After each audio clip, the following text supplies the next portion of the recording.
Bien, bonjour, ça me fait plaisir d'être avec vous aujourd'hui. Donc oui, je vais vous présenter les valeurs habilités interpersonnelles favorables à la prise en charge des troubles concomitants. Marie-Jo L'Espérance, je suis travailleuse sociale à l'unité de psychiatrie des toxicomanies au CHUM. Je n'ai aucun conflit d'intérêt réel ou potentiel en lien ou non avec le contenu de cette présentation.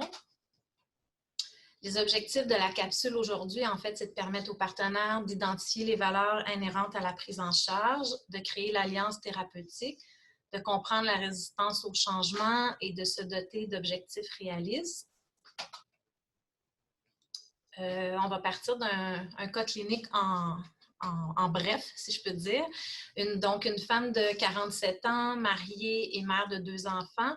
Madame est employée à temps plein à la fonction publique depuis plus de 20 ans. Début d'une consommation de crack et de cannabis dans le contexte d'une relation extra-conjugale depuis 2 ans. Madame a développé rapidement des symptômes psychotiques tels que la méfiance, la paranoïa, l'impression de se faire suivre. Suite à plusieurs admissions aux urgences, il y a eu un début d'épisode de soins à l'UPT, à l'unité de psychiatrie des toxicomanies. Adhésion difficile au suivi, plusieurs absences non motivées à maintes reprises au rendez-vous. Méfiance envers les soins psychiatriques suite à plusieurs expériences où Madame s'est sentie étiquetée, stigmatisée, jugée par le réseau en raison de sa consommation. Il y a eu un début d'un traitement d'antipsychotiques après 3 mois de suivi et un arrêt total de la consommation de crack après 6 mois de suivi et un maintien de la consommation de cannabis. Et Madame est retournée au travail progressivement 9 mois après le début de son suivi à l'UPT. En fait, les principes sous-jacents à la prise en charge au niveau des troubles concomitants, donc l'acceptation, c'est-à-dire le non-jugement du patient dans sa situation, l'autonomie, respecter les décisions du patient, croire en ses capacités de faire ses propres choix et ses forces. Par exemple, le fait que Madame ait adhéré à un traitement antipsychotique 3 mois après le début du suivi, c'est de respecter la position de Madame par rapport à ça, même si dans le cadre du plan de traitement, on pouvait être favorable à ce que ça puisse l'apaiser plus rapidement. La bienveillance, vouloir être aidant pour le patient. L'empathie, c'est-à-dire tenter de comprendre ce que le patient vit par une attitude non moralisatrice. Éviter la confrontation et l'argumentation. En fait, d'y aller plus dans la confrontation et argumenter ne fera pas en sorte que ça va diminuer au niveau de l'ambivalence par rapport au choix que la personne va faire au niveau de son processus de changement. La patience, travailler au niveau de l'ambivalence, la prise de décision, les actions qu'elle va prendre, la personne, et l'accompagner au niveau des rechutes. La connaissance de soi, de ses enjeux personnels, ses réactions, ses valeurs. Le respect mutuel, offrir un climat qui permet l'affirmation du client pour parler du changement et favoriser un climat au niveau d'un équilibre entre l'écoute de la personne et la discussion avec le patient. Autonomie versus dangerosité, une question éthique en constante évolution. En fait, c'est que malgré tout, il est essentiel de pouvoir se positionner, agir au regard de la dangerosité du patient. Et même si ça va mettre temporairement en péril le maintien de l'autonomie, dans le cas clinique présent, en fait, Madame avait été escortée volontairement aux urgences pour une évaluation psychiatrique, mais advenant un refus de sa part, une P38 aurait pu être considérée au niveau pour qu'elle puisse avoir une évaluation médicale au niveau de sa condition psychiatrique.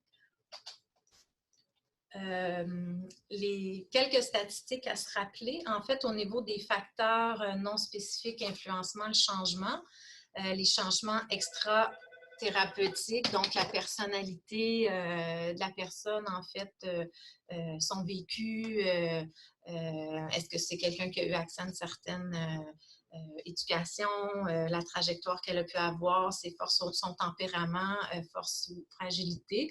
L'environnement, est-ce que c'est une personne qui est isolée, qui a un réseau familial, social, au niveau professionnel aussi, est-ce que la personne est entourée?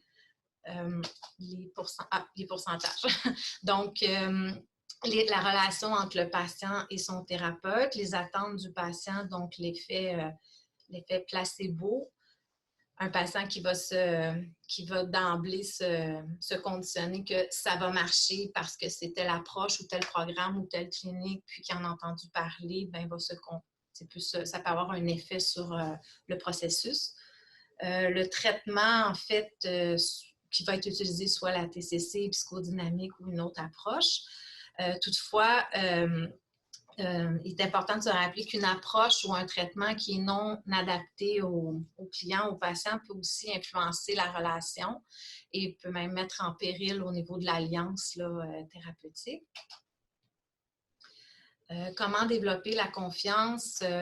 Favoriser, ça revient à ce qu'on disait tout à l'heure, le non-jugement, reconnaître, valider les difficultés et la détresse, donc faire ressentir à la personne que on peut très bien comprendre que sa situation peut être souffrante et difficile, favoriser une attitude d'écoute réflexive, tenter de bien comprendre la réalité du patient et pas hésiter à lui demander des clarifications et des exemples, ne pas prendre pour acquis l'émotion ou l'état dans lequel la personne, le patient se retrouve par rapport à une situation, toujours valider quand elle nous dit que ça ne va pas, qu'est-ce que ça veut dire pour elle que ça ne va pas, quand elle nous dit que c'est difficile, qu'elle est dépassée, qu'est-ce que ça peut vouloir dire.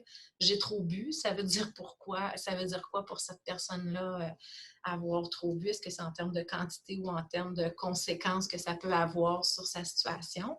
Ne pas avoir une position d'expert, ne pas utiliser la confrontation, puis croire en la capacité du patient, valider son autonomie, ses forces et ses compétences dans son processus. Qu'est-ce que la résistance? En fait, une lutte, opposition, argumentation et fermeture aux interventions ou une stagnation dans l'entrevue. En fait, c'est en raison d'une interaction entre le patient et le thérapeute. Le patient ne se sentira pas écouté. Le thérapeute va proposer des changements, mais qui ne suivent pas le stade où il est rendu ou ne respectent pas son rythme.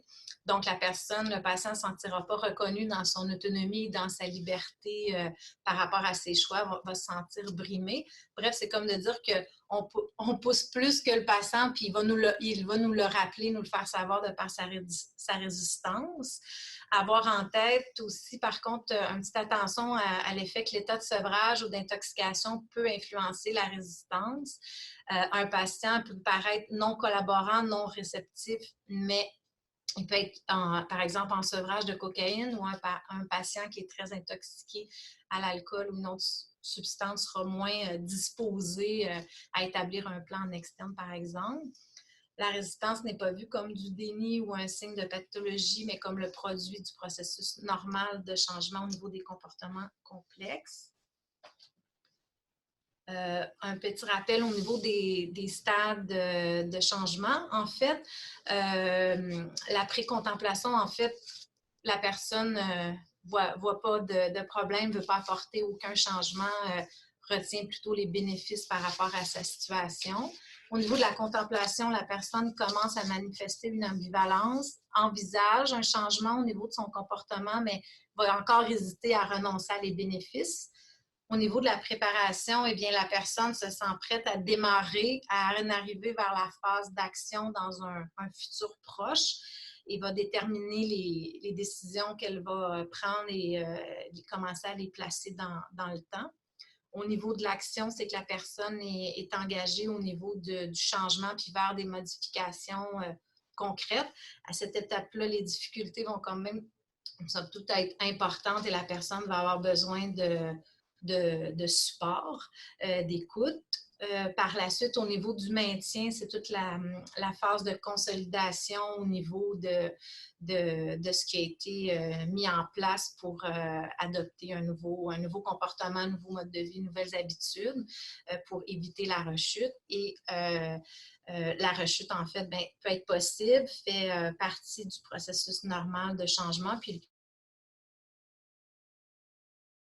au niveau du temps, ça peut être nécessaire à la réussite finale au niveau du processus. Un patient doit être partenaire, il peut décider de son propre processus, faire ses propres choix, même si parfois ceux-ci peuvent comporter des risques. Il faut respecter les nombreuses positions et idées variées du patient dans son processus, que ce soit d'entendre à maintes reprises « je veux diminuer, je veux arrêter, je veux aller retourner en thérapie pour la xème fois ».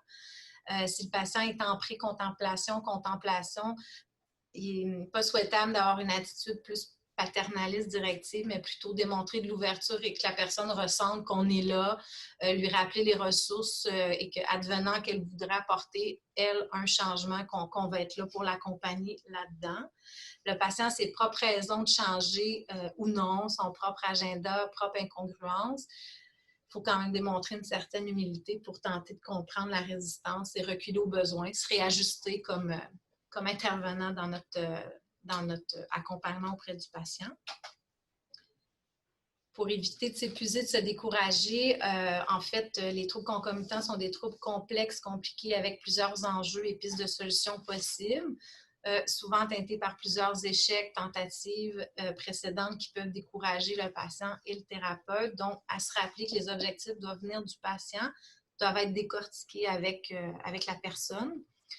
Avoir des objectifs atteints malgré la simplicité de ces derniers peuvent augmenter la motivation et la sensation de compétence chez le patient. Des objectifs SMART, spécifiques, mesurables, adaptés, réalistes, ayant un temps défini. Avoir un échéancier réaliste. Il n'est pas réaliste de viser une solution rapide, permanente, tout de suite pour un problème qui est chronique et complexe. Le patient est aussi responsable dans son processus. Être ouvert et prêt aux régressions et aux processus non linéaires chez le patient. La relation avec le thérapeute peut influencer le résultat et entraîner un changement ou une absence de changement. Primordial de s'accorder le temps de développer ce lien avant de se lancer dans les objectifs d'intervention, donc d'offrir un espace au patient pour qu'il puisse se déposer graduellement dans le cadre de son suivi. Laisser le patient parler de ses difficultés, valider avec lui et valider avant de lui offrir des solutions à ses problèmes. Respecter les choix du patient et croire en ses capacités. Dans le fond, faire du renforcement par rapport au choix qu'il va prendre.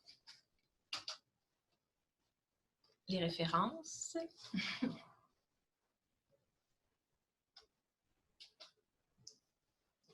Et puis, la dernière portion, questions et commentaires.